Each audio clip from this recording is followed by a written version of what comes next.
Hi everyone, how are y'all doing today? I'm gonna try to see how far I get without the GPS. I'm not very familiar with New Hampshire yet, as y'all know. So let's see what happens. Spirit put it on my heart this morning to have a conversation with my ladies. I'm gonna say this as a disclaimer. If you're a feminist, you're going to get angry with these words, so probably you should not watch, because I'm not going to tolerate people posting in the comments and hating on me. I'm just the messenger, but it is something I myself am going through. So I'm putting up a challenge for biological females, heterosexual, that are having problems with men or have had problems with men pretty much all their adult life. And I want to tell you that I want to challenge you to do something along with me, okay? So pretty much, I'm thinking about the late 70s. I was only 15 years old, 1979. So I didn't express myself adult-wise yet in the 70s, because I was just a kid. And what I do remember is that in the 70s, in the mid 60s, all the way through 70s, women were experiencing free love along with the hippies, and also feminism and being empowered or feeling empowered. Which, hey, I get it. I can do pretty much anything a man can do, but why would I if I don't want to? The other thing I'm going to say is that, I always talk about the fact that when I went into the military, what I wanted to do was become a mechanic. And I love tinkering with things. Don't know that much about mechanics, but I think I missed my calling. I love anything that you have to figure out how it works, right? And how it works even fascinates me. So suffice to say, I don't have anything against the feminists. If that's the way you want to live your life, I think that's beautiful, because you know how you want to live your life. But this talk is for the non-feminist, more traditional woman, that although you have a career, and although you have a family, or although you've had a marriage before, you're not necessarily a feminist, okay? Just because you can do everything on your own, and you probably have, like me, that doesn't mean you want to or that you have to, okay? So my challenge is going back to the positive sides of the 50s and early 60s, when men were still very much traditional. Sorry, there's a lot of bumps on the road. And women were very much still traditional, in that the woman was more a stay-at-home mom and took care of her kids. Now, granted, I didn't get to do any of that. But it was still very much understood that a woman is to take care of the home and the family, and a man was to take care of the home and bring provisions, right? And a man had the head of the house, and the woman helped to make decisions, but ultimately whatever the man had stated was what was the last word, and for the family and household, okay? And I want to challenge you ladies to go back to that, because God was asking, how did that work out? Y'all don't understand. The relationship I have with my God may differ from the relationship you guys have with your God, which is the same God, by the way. But I'm the rebellious daughter. Remember, I'm the rebellious daughter that speaks back, talks back and asks questions, etc. So this morning, out of nowhere, he gave me this talk, because I wasn't even thinking about it. And he said, why don't you try this?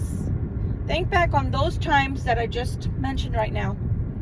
He said, why don't you let the man take the lead? And I said, what do you mean? He said, well, let him do all the work. I said, God, so gentlemen that are listening to me, don't shoot the messenger. This is part of y'all's mess too. For those good men out there, I'm not talking to you. And he said, why don't you give him back his place and let him show you. I said, show me what?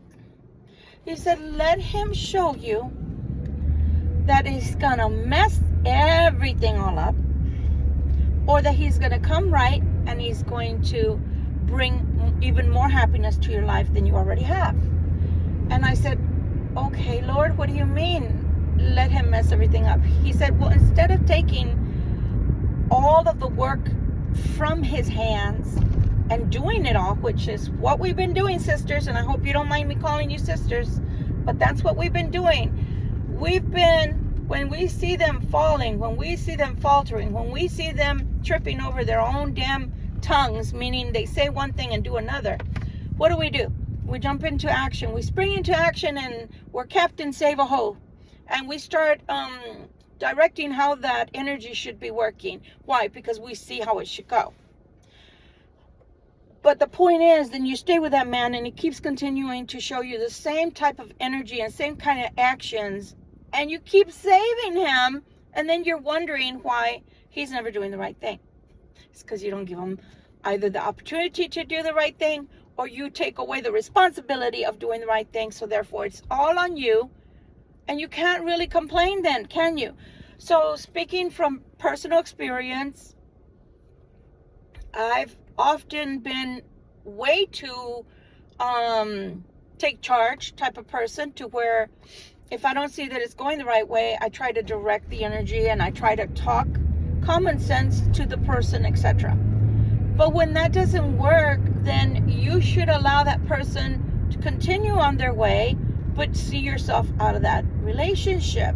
Meaning, don't hang on and don't hang out and don't hang back and let them grow. No, no, they've already shown you. If they've shown you for 3 to 6 months consecutive that they are the same old, that they're not doing anything that even remotely looks like a positive or healthy relationship with you, don't you think that's long enough for you to have sacrificed out of your life, and therefore you can go on your merry way?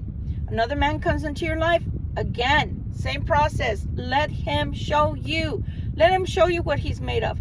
Let him show you if he wants you in his life for long term, or if he's going to, add something positive to your life, or if he just wants to come and play house and then go home to someone else.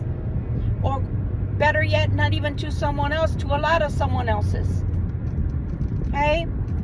And I think the reason that this talk actually popped into my head via spirit is because I said, thank you, Lord, I dodged a bullet.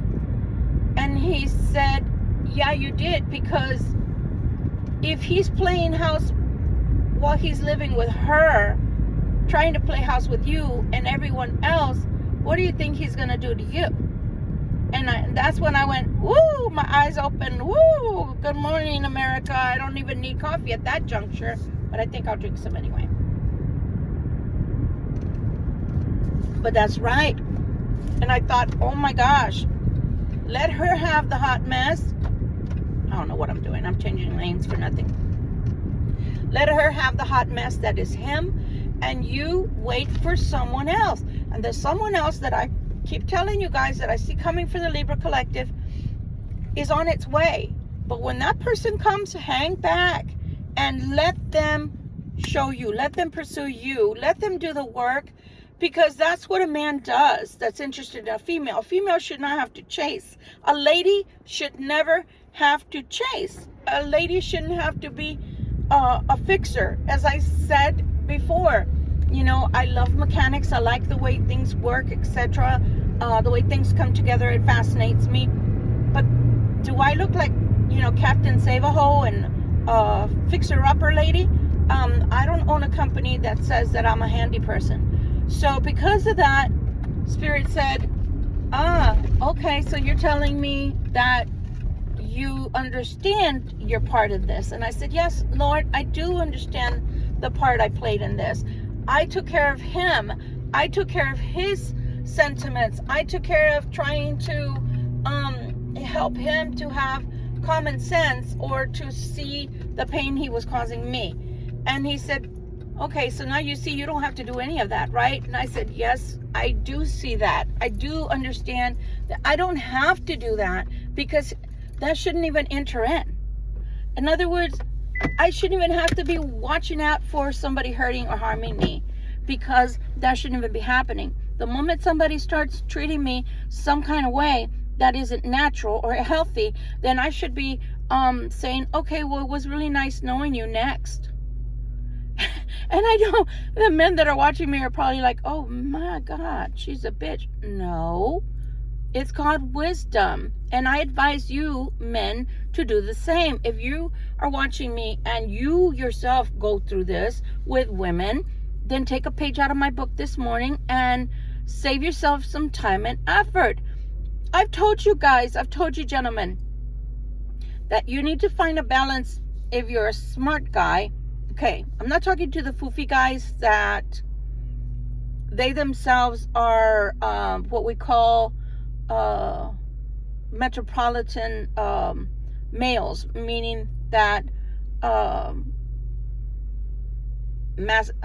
cosmopolitan males that have to have their manicures and have to have their clear paint on them and have to have, suits just so and have, look just so and smell just so and hair just so. In other words, you are also high maintenance. No. But if you gentlemen are dealing with women that are super high maintenance, and as I said before, if the woman doesn't own at least one pair of boots to get dirty in, if she doesn't own at least one, I don't care if it's a hair tie, but if she doesn't own one piece of clothing or accessories that has why do I have this on? That has camouflage on it, run. Unless that's what you're into, that you're one of those, cosmopolitan type of men that has to, have their manicures and have to have, look buff all the time. And I'm not saying, ladies, I'm not saying that you got to go and get with somebody who's 100 pounds overweight. Don't look at me right now. I am at least 50 pounds overweight and I feel bad. I know it's 50. But what I am saying is some things are gradual and you can help those people to comprehend the simple things in life. But when you've got to fix them, why? That's my question. Why? Because I've done that all my life. Now, when it came to my boys, well, that's different. They're my boys. If I didn't help them to comprehend something or to get through something in life, then they were not going to be good for a woman. Does that make sense?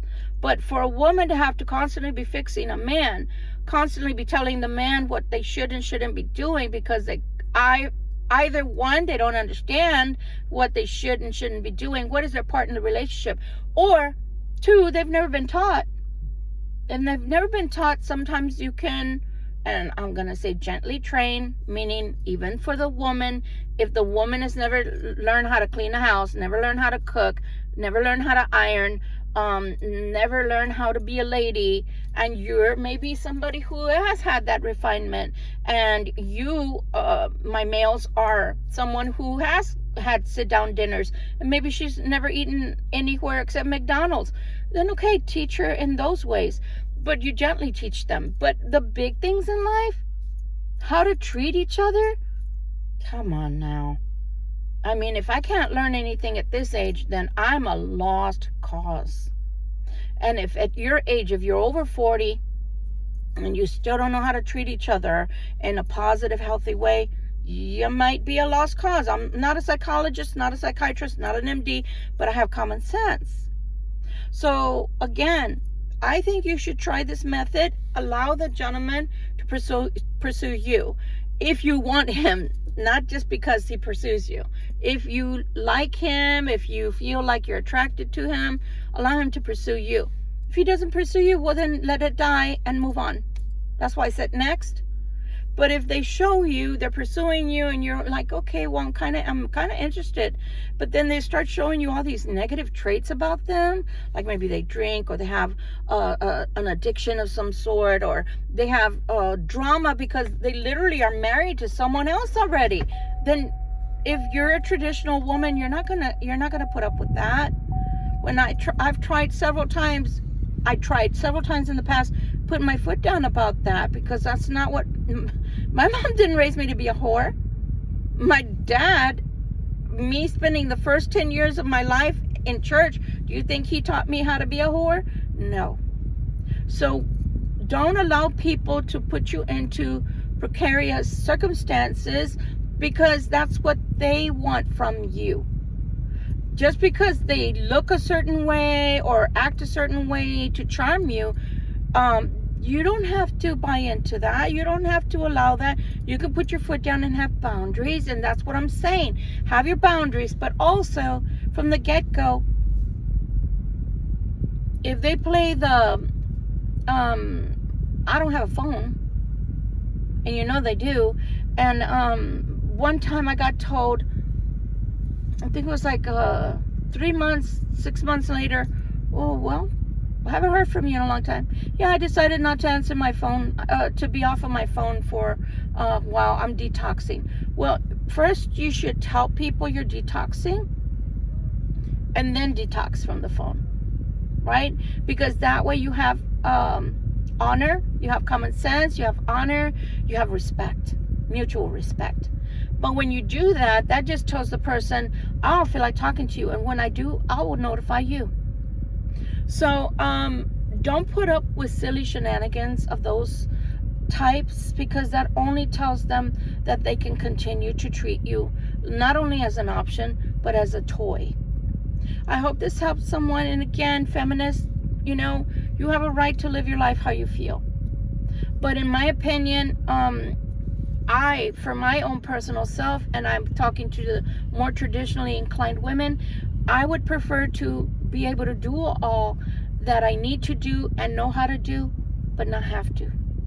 Because the man, I give him his place in life, and he's the head. I told you I'm a pagan Christian. I still believe in God, and I still believe there's only one God with many names and many forms. And I feel that the man needs to be given his place, because everything is so convoluted nowadays. Men don't have a role. Men don't know whether they're men or they're females or there's something in between. And I'm going to say this again. You need to give them their role. Now, whether they step up to the plate, whether they actually do what they need to do for you or not, that's up to them. You may not be their cup of tea after all. You may not be the woman that they decide to give their all to, that they decide to give their life to. That's okay. They don't want to give you their name. That's okay. You may not want their name, and that's okay, because you have found they're not the one for you. Okay? Remember, don't just look at men as, ooh, he's handsome, or ooh, you know, he's got a nice body, or ooh, he's intelligent, or ooh, he has money. No, look at him as a whole and see if he fits with your personality.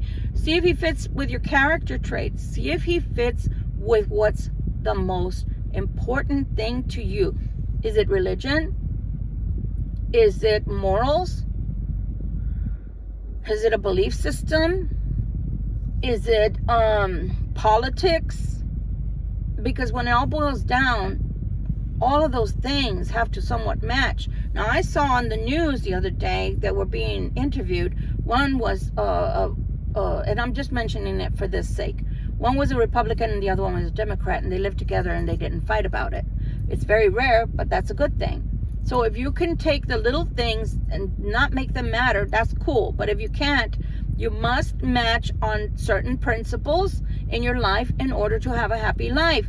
And if one of those principles is, I need to hear from you.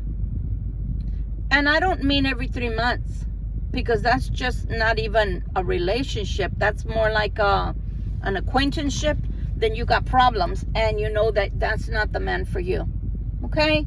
So again, I hope that you will take this challenge with me. But me, from here forward, if a man is attracted to me, well, he's just going to have to let me know. And he's just going to have to be the one that pursues and lets me know what he wants with me. And then it's going to be up to me whether I say, okay, let's try this, or thank you, but no thank you. I appreciate it, though. So here you go. I give this to you with love. I give this conversation, this topic, and this talk to you. And I hope that this helps someone out there. Let's bring the tradition back. Let's bring the man back into the equation. Let's let them be a man and you be a lady. Love ya. Bye.